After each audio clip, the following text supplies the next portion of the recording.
1장의 내용들을 좀 복습을 해보도록 하겠습니다. 그 1절에서 이제 교육의 어원에 대해서 이제 우리들이 살펴보았고, 그래서 동양의 어원의 경우에 있어서 교육의 의미는 교사의 엄격한 지도 속에서 아이가 세상을 배워나간다 라고 하는 교회의 뜻과 아이가 따스한 보살핌 속에서 성장해 나간다라고 하는 유구를 포함한다, 그렇게 우리가 배웠습니다. 그래서 성숙한 선생님과 부모님이 미성숙한 아이를 솔선수범으로 가르치고 아이는 그것을 본받고 배우는 활동, 이렇게 동양에서는 교육을 정의를 한다고 하였습니다. 서양의 어원은 이제 두 가지죠. 그 페다고지와 에듀케이션. 그래서 페다고지라고 하는 것은 고대 그리스어에서 나온 아이들을 학교나 공원이나 체육관 등으로 이끌고 다니는 이제 그 교복에서 유래한 것이다, 이렇게 얘기를 했었고요. 에듀케이션이라고 하는 것은 이제 이끌어낸다라고 하는 말이고, 무엇보다 이제 중요한 것은 이거죠. 아동이나 자녀가 가지고 있는 잠재 능력을 잘 발현할 수 있도록 도와주는 것. 그래서 부모, 아동, 교사, 학생 간의 수평적 인간관계가 전제가 되고, 교육에서 교사나 부모보다 아동이나 학생 자신의 역할을 중요시한다. 그래서 교육이란 자녀나 아동의 내면에 가지고 있는 잠재 능력과 적성을 잘 발현하도록 이끌어내서 최대한 실현시킨다 라고 하는 말. 그래서 부모나 교사가 자녀나 아동에게 무엇을 가르치고 양육하는 일, 그리고 아동의 잠재 능력이 잘 발현될 수 있도록 도와주는 일, 이렇게 이제 되어 있죠. 그래서 동양은 어떤 면에서 보면은 교사나 부모의 역할을 강조하는 것이고, 서양은 아동의 입장, 아동의 이제 잠재 능력을 키워내는 것, 뭐 그렇다라고 얘기를 하는 겁니다. 근데 꼭 그렇게 볼 수만 있을까라는 생각이 좀 들기는 하는데, 어쨌든 그렇다라고 하는 것이고. 그리고 이제 객관주의, 그러니까 교육의 비유를 통해서 객관주의와 구성주의를 얘기를 했었죠. 그래서 객관주의라고 하는 것은 뭐 주형의 비유, 그 다음에 예술의 비유, 그 다음에 이제 성년식의 비유가 있는데, 무엇보다도 이 주형의 비유라고 하는 것이 객관주의 전통에 있어가지고 주된 어떤 내용이라고 할 수 있습니다. 그래서 교육이란 제작자가 의도한 모습으로 학생을 주행하는 일이다, 이렇게 이제 얘기를 하는 것이 객관주의 교육의 전통이라고 말씀드렸어요. 그래서 객관이라고 하는 것을 주관, 학생한테 집어넣는 것을 바로 객관주의라고 얘기할 수 있고요. 그래서 예술의 비유도 있고 성년식의 비유도 있는데, 성년식의 비유라고 하는 것은 이제 뒤에서 우리가 이제 이번 시간에 배우겠지만 피터스라고 하는 사람이 이제 얘기를 한 겁니다. 그래서 이 주형의 비유하고 이제 성장의 비유가 가지고 있는 그런 어떤 한 가지 그 일면적인 측면이 아닌 양자를 갖다가 아우르는, 그래서 교육의 내용과 교육의 방법의 관계가 일방적인 것이 아니라 상호 관련되어야 한다, 이렇게 이제 얘기를 한다라고 하는 겁니다. 그 다음에 이제 구성주의라고 하는 것에 대해서는 제가 이제 조금 설명을 드렸죠. 설명을 드렸어요. 그래서 구성주의에 있어가지고 제일 중요한 것은 뭐냐면 내 안에서 구성이 된다라고 하는 겁니다. 교육의 권위주의에 대한 반발에서 이제 비롯된 것이 구성주의이고, 그래서 교육이란 아동이 가진 잠재의 가능성을 자연스럽게 실현해 나가는 과정, 이렇게 이제 얘기가 되는 거죠. 그래서 아이 안에 그런 어떤 성장을 할 수 있는 틀이 갖춰져 있다라고 하는 거예요.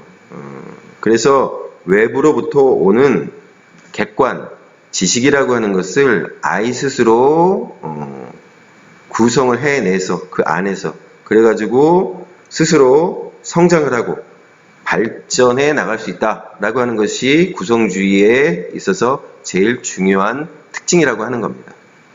자, 그리고 이제 만남의 비유가 있죠. 그래서 학생이 어떤 교사나 어떤 동료 학생을 만남으로써 갑자기 변화한다.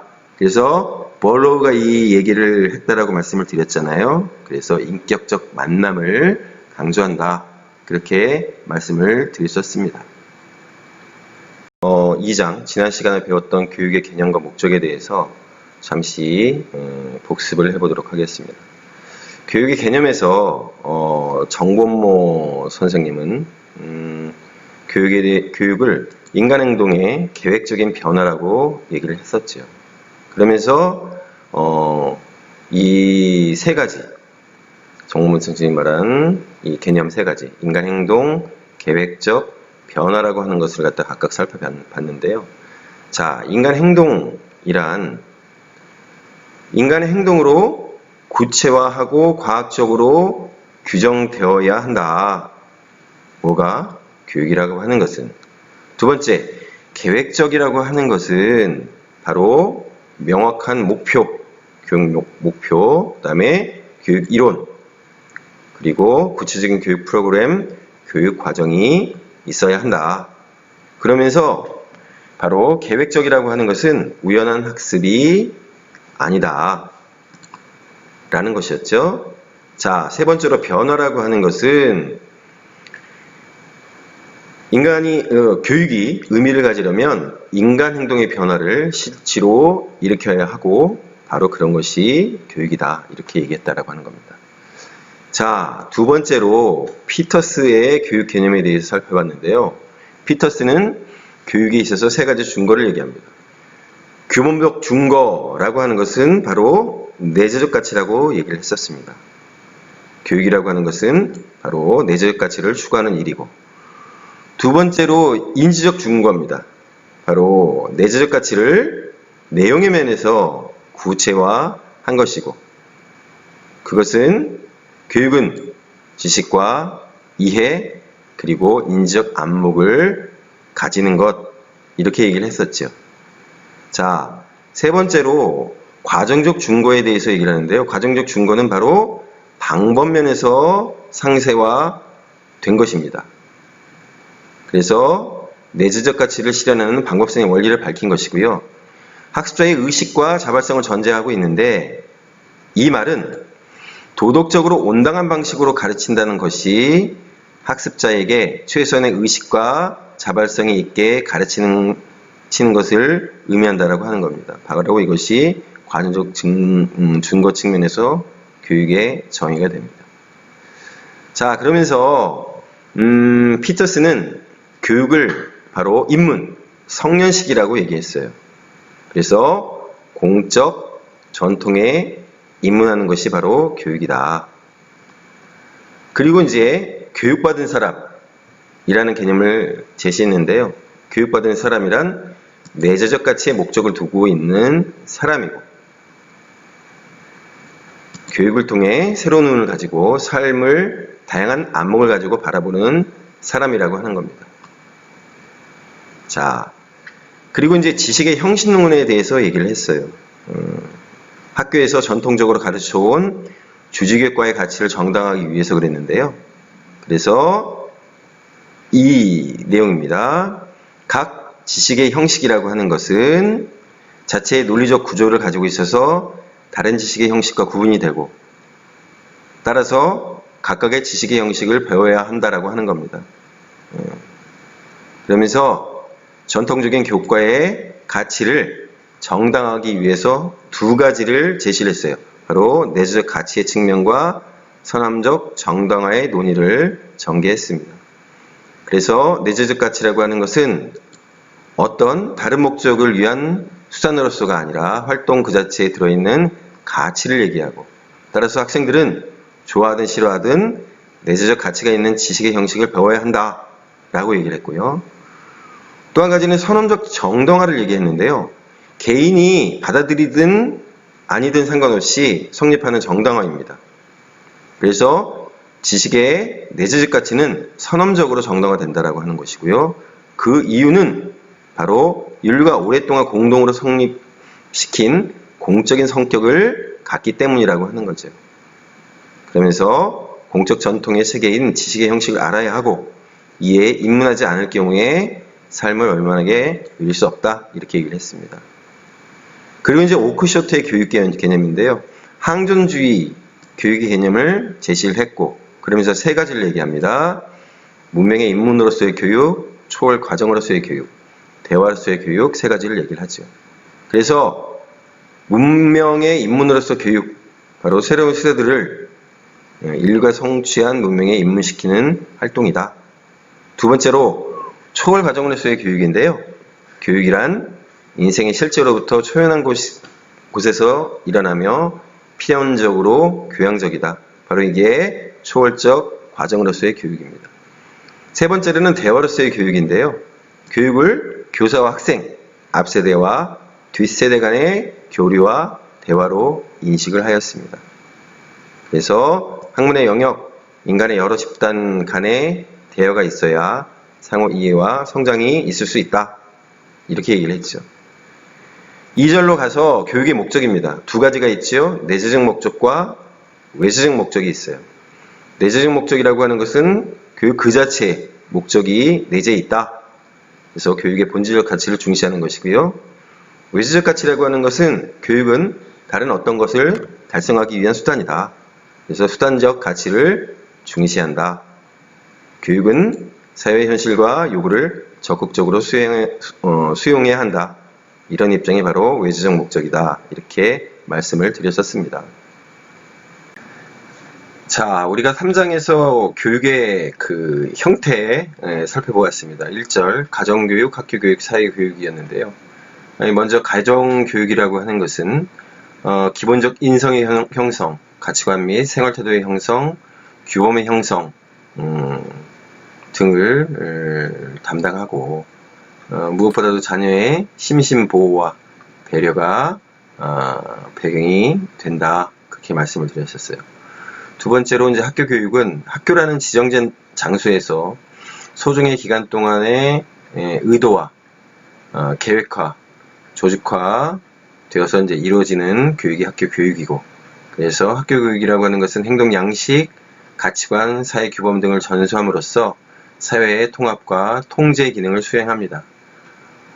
또한 청소년들을 선발해서 성인으로서 어떤 사회적 지위를 차지할 것인가를 결정합니다. 자, 세 번째로는 사회교육인데요. 사회교육이라고 하는 것은 학교 교육을 제외한 전생의 교육 또는 평생 교육을 의미합니다. 그래서 학습자가 자발적으로 참여하며 학습의 목표와 내용이 개인의 학습 요구에 의해서 결정이 되고, 그리고 현실에 바로 적용할 수 있는 생활 경험 그 자체가 주된 학습 내용이 되게 됩니다. 자, 2절로 넘어가서 평생 교육입니다. 평생 교육이라고 하는 것은 앞서 봤던 사회교육과 연결이 되는데요. 법적 협의의 의미로서 학교의 정규 교육과정을 제외한 교육을 평생 교육이라고 한다. 그런데 이제 광의로서, 학문적 의미로서는 삶의 과정에서 이루어지는 교육 및 학습 현상의 총칭을 말합니다. 그래서 수직적으로 통합이 되는 유아, 초등, 중등, 교육, 평생, 또 수평적으로 통합되는, 그래서 학교, 가정, 직장, 지역사회 이런 것들을 포괄하는, 그래서 수직적이고 수평적으로 통합되는 이러한 측면을 평생교육이라고 이제 얘기를 한다고 하죠. 자, 그래서 평생교육의 특징은 나선형으로 형성된다. 그리고 앞서 봤던 수직적, 수평적으로 통합이 되는 것이다. 평생에 걸친 교육기회의 균등을 확대하기 위해서 노력하는 것이다. 그리고 개인과 사회의 필요에 의해서 이루어진다. 앞서도 나왔지만은 학습자의 자기 주도적 학습 능력이 요구된다. 자, 그래서 이제 평생교육의 유형을 보면 세 가지입니다. 형식적인 것, 그래서 형식교육. 그래서 국가가 인정하는 자격 체계 내에 있는 비형식 교육, 자격 체계 밖에 있는 무형식, 자연 발생적이고 우발적으로, 하지만 그 과정에 성찰에 담겨 있는 이 세 가지로 이제 평생 교육의 유형을 나눕니다. 그래서 평생 교육의 이제 유사 개념을 보면 이제 계속 교육, 학교육을 마친 사람이 계속해서 교육을 해간다라고 하는 뜻에서 계속 교육. 성인 교육, 성인들이 참여하는 모든 교육. 그리고 한국 교육. 이 한국 교육이라고 하는 것이 이제 조금 중요한데요. 바로 이제 랭그랑이 얘기했습니다. 앞서 말했던 이 내용입니다. 개인의 출생에서부터 죽을 때까지 전생에 걸친 교육, 그러니까 수직전적 차원에서 학교 및 사회 전체 교육, 수평적 차원의 통합을 한국 교육이라고 랭그랑이 얘기했습니다. 그 다음에 이제 제가 말씀을 드렸던 부분인데요. 이거 제가 별표를 표시했었습니다. 중요하다고. 전원학습이에요. 예. 자, 메지로우가 얘기를 했었습니다. 그래서 뭐라고 얘기를 했냐면 이 전원학습이라고 하는 것은 의미의 관점을 바꾸는 학습이라고 얘기를 했었어요. 자, 그래서 학습자가 비판적 성찰과 담화를 통해서 자신과 세계를 보는 방식을 근본적이고 극적으로 변화시키는 과정입니다.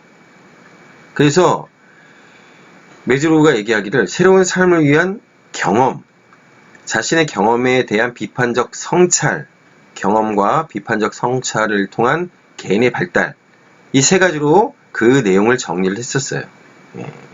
그래서 요 세 가지, 경험, 성찰, 발달, 개인의 발달, 이 세 가지를 기억을 해 두시기 바랍니다. 그러면서 이제 전원학습의 3대 영역이 제시가 되는데요. 보시는 것처럼 도구, 실제, 해방, 이렇게 세 가지를 얘기를 합니다.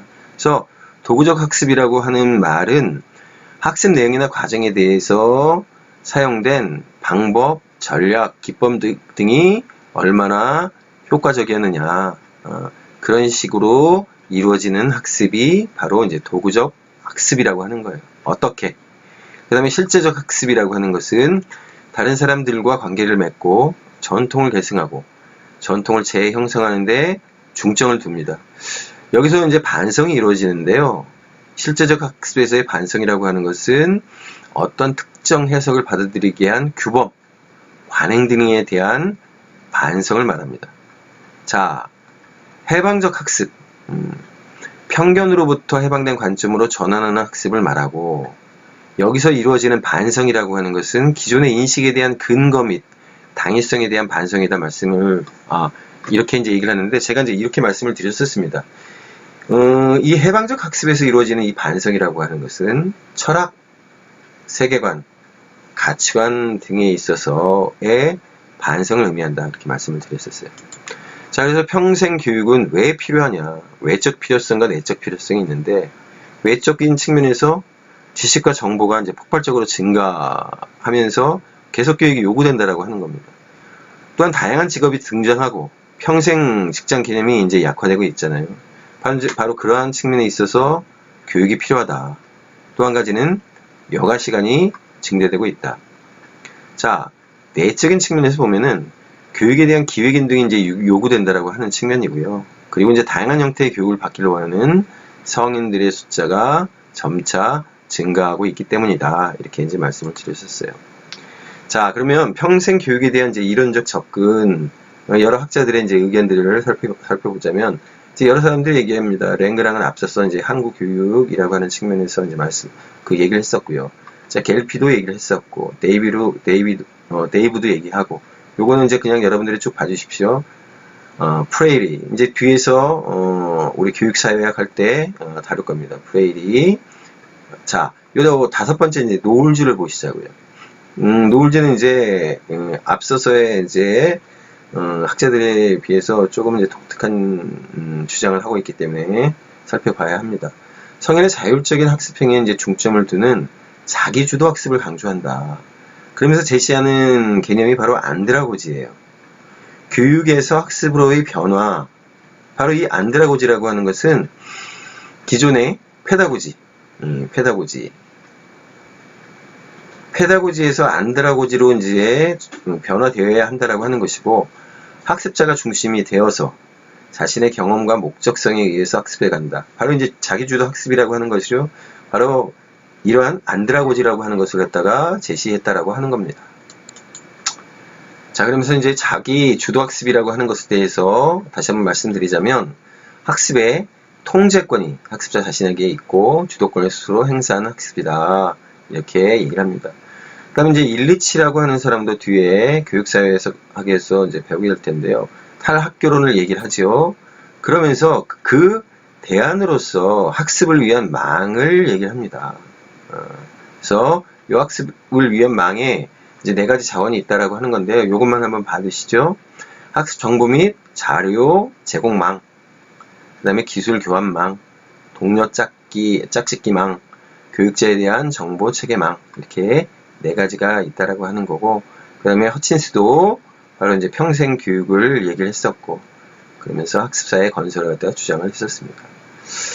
유네스코 이제 보고서에서도 평생 교육의 4가지 기둥으로 알기 위한 학습, 존재하기 위한 학습, 행동하기 위한 학습, 함께 살기 위한 학습을 말했습니다. 그 다음에 이제 영재 교육이 있는데요. 3절. 영재 교육의 필요성은 이 3가지만 봐두시죠. 기술 주권과 국가 경쟁력 강화의 필요성 때문에, 교육의 질적 수월성 확보의 필요성 때문에, 고급 인력 양성의 필요성 때문에 필요하다. 그러면서 이제 영재 교육의 방법이 있습니다.